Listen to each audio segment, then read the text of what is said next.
Olá pessoal, e continuando nas bases de dados, agora vamos falar do PubChain.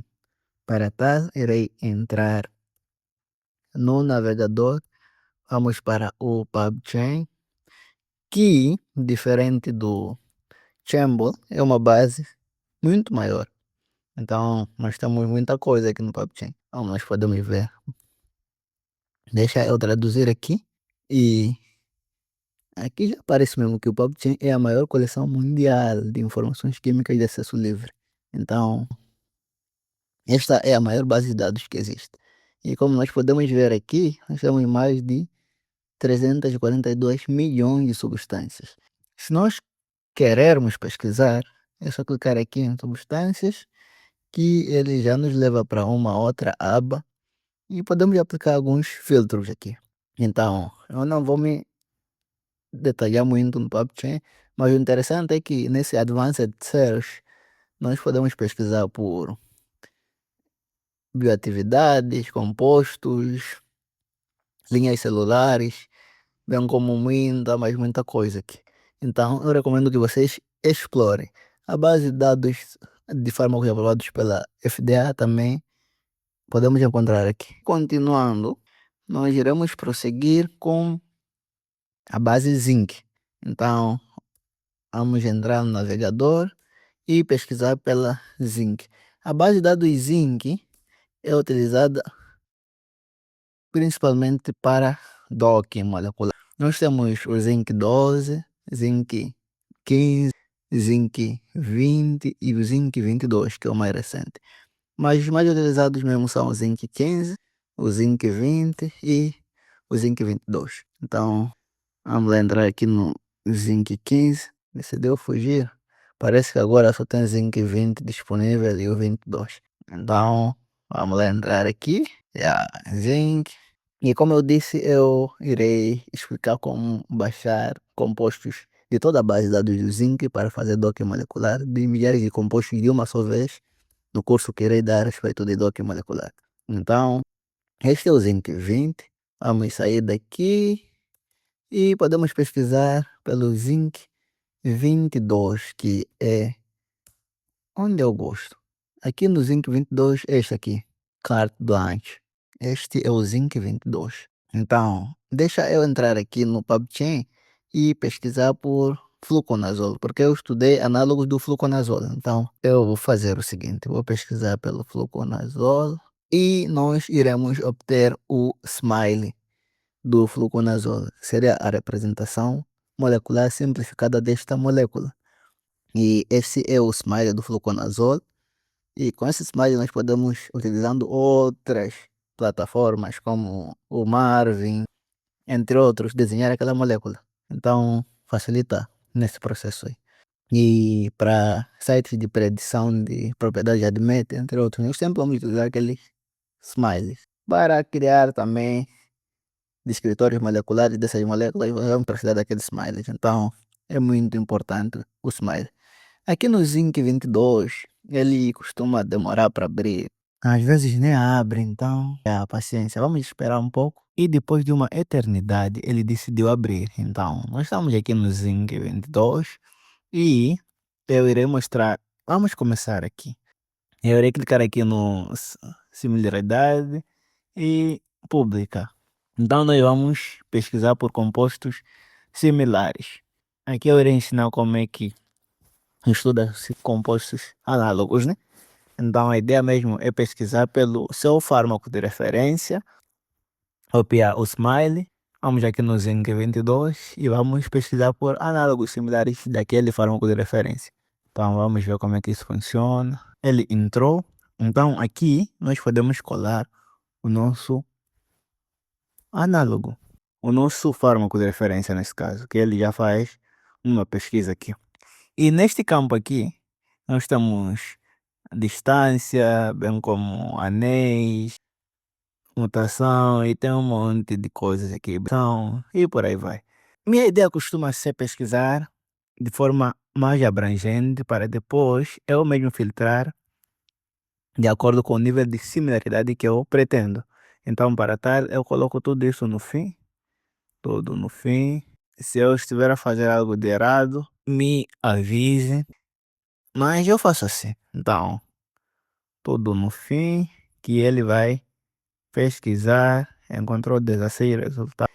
E outra coisa é que ele encontra um número aqui de resultado, porém, se nós reduzirmos alguma coisa e aumentar novamente, a pesquisa pode trazer muitos resultados que não apareciam. Então agora já estamos no 132. E essa seria uma estratégia. Nós podemos continuar nesse joguinho até um número consideravelmente bom de resultados. Porque essa base tem mais de 37 bilhões de compostos. Então tem muitos compostos. Eu vou parar por aqui. Mas para o meu estudo eu encontrei mais de 5.000 compostos análogos. Então irei clicar no download que ele irá baixar. E como nós podemos ver, ele baixou no formato TSV. Então ele costuma baixar no formato tabular. E a ideia mesmo é depois converter para o formato CSV. Eu tenho um código que eu desenvolvi para converter TSV para CSV. Irei passar para vocês também. E para o Zinc é tudo, como eu disse, é uma base de dados que permite pesquisar por compostos similares, bem como baixar um monte de compostos para o dock molecular, que será o ponto forte do próximo curso. E continuando, nós temos a base de dados Coconut, que esta é uma base de dados de compostos naturais. Então tem compostos naturais da Austrália, da África, de muitos países. E aqui também dá para baixar no formato SDF para o dock molecular, um monte de compostos que já vem junto.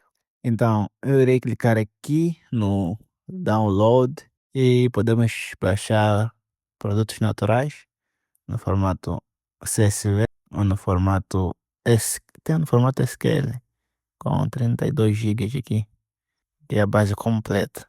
Nós temos também o formato SDF, como eu disse. E continuando, nós agora iremos falar de bases de dados para obtenção de códigos, bem como cursos. Eu irei começar com o Kaggle.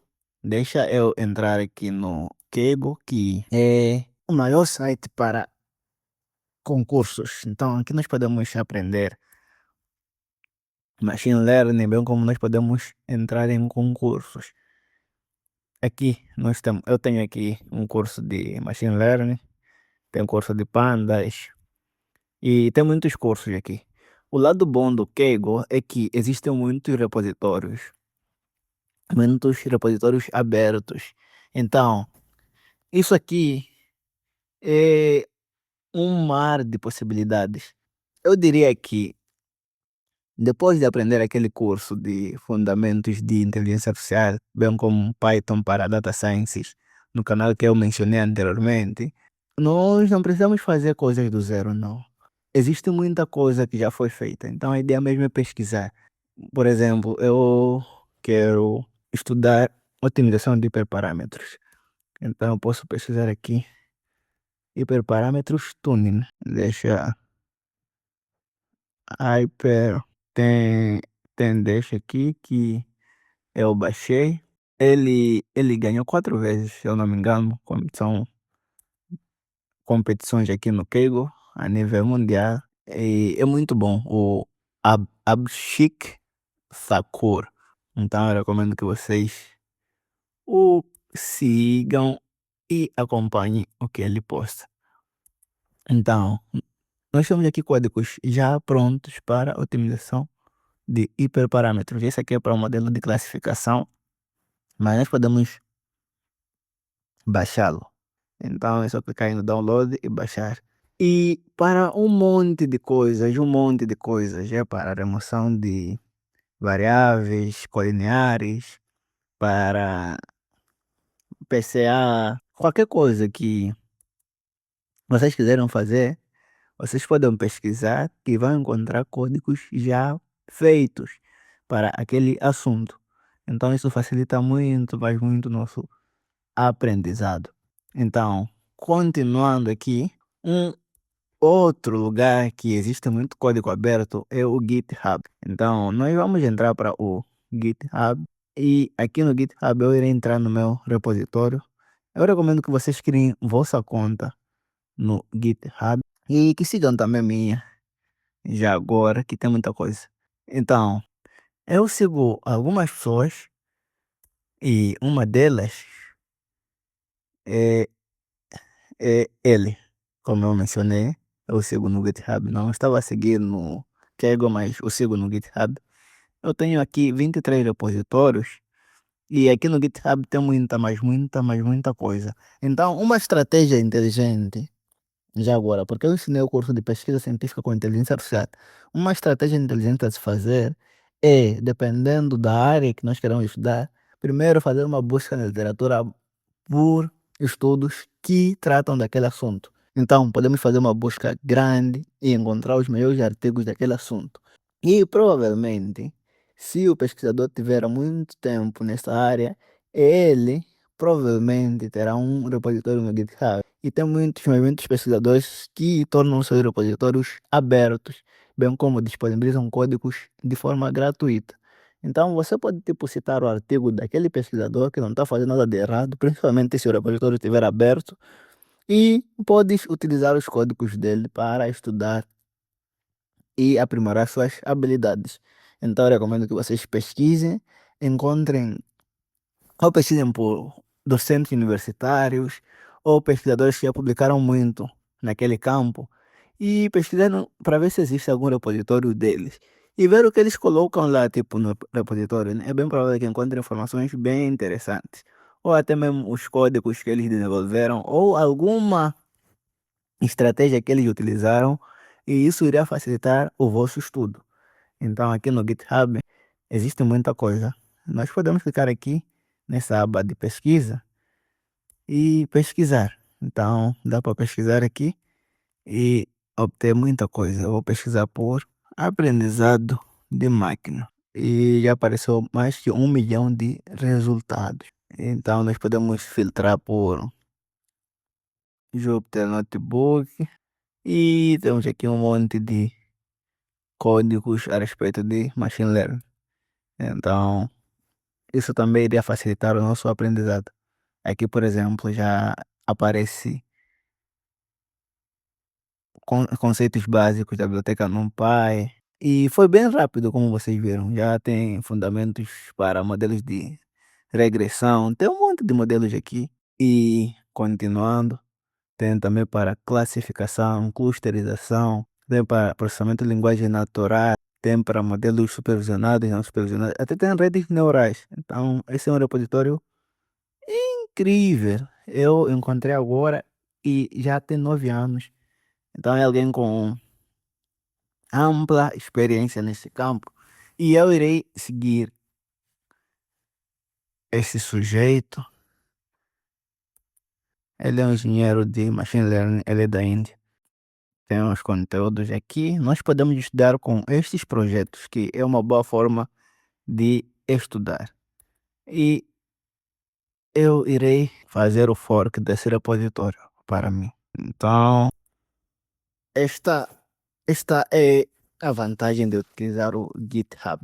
E continuando, por fim, nós temos o próprio Python, que se nós entrarmos aqui no Python, ele nessa parte aqui em cima do PyPy, tem um monte de projetos também. Aqui como mostra tem mais de 750 projetos disponíveis. Então nós podemos pesquisar aqui por um monte de assuntos que iremos encontrar também muita coisa. Então as chances de já existir alguém que fez aquilo que nós queremos ou procuramos são muito maiores. O diferencial é que nós podemos ter outras bases de dados, podemos ter um número elevado de dados, bem como outras estratégias que compilamos de diversas fontes, mas não precisamos fazer tudo do zero. E existe ainda o próprio chat GPT, bem como o copiloto, então existe muita facilidade para trabalhar com essas ferramentas, principalmente nos dias atuais.